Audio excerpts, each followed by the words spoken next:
નમસ્કાર દર્શક મિત્રો, હું છું રૂપલ લુણેચિયા. સંપૂર્ણ ન્યૂઝમાં આપનું સ્વાગત છે. ભાભર નગરપાલિકાના વોર્ડ નંબર 4 વિસ્તારમાં આવેલી શ્રેયસ સોસાયટી સામે બિનકાયદેસર રીતે ગેટનું બાંધકામ કરવામાં આવી રહ્યું હોવાના આક્ષેપ સાથે સ્થાનિક રહેવાસીઓએ વિરોધ નોંધાવ્યો છે. આ મામલે સ્થાનિક રહેવાસી હુકમસિંહ મદારસિંહ રાઠોડે ભાભર નગરપાલિકાના મુખ્ય અધિકારીને લેખિત રજૂઆત કરી તાત્કાલિક કાર્યવાહી કરવાની માંગ કરી છે. રજૂઆતમાં જણાવ્યા મુજબ શ્રેયસ સોસાયટી સામે ગેટનું બાંધકામ શરૂ કરવામાં આવ્યું છે. આ બાંધકામ પૂર્ણ થતાં આજુબાજુના રહેણાંક વિસ્તારોમાં અવરજવર માટે ઉપયોગમાં લેવાતો રસ્તો બંધ થઈ જવાની ભીતિ સ્થાનિકોએ વ્યક્ત કરી છે. ગેટના કારણે સ્થાનિક લોકોને દૈનિક અવરજવરમાં મુશ્કેલી પડી શકે છે.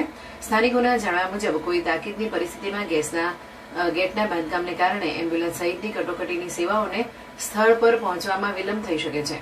આથી લોકોના જાનમાલને જોખમ ઉભું થવાની શક્યતા પણ વ્યક્ત કરવામાં આવી છે.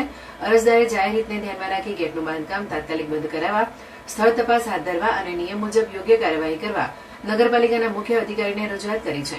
સ્થાનિક રહેવાસીઓએ પણ જાહેર માર્ગ અને અવરજવરને અસર કરતી કોઈપણ કામગીરી અંગે નિયમ મુજબ તપાસ કર્યા બાદ જ મંજૂરી આપવાની માંગ કરી છે. હવે આ રજૂઆત બાદ ભાભર નગરપાલિકા તંત્ર શું કાર્યવાહી કરે છે તેના પર સ્થાનિકોની નજર છે.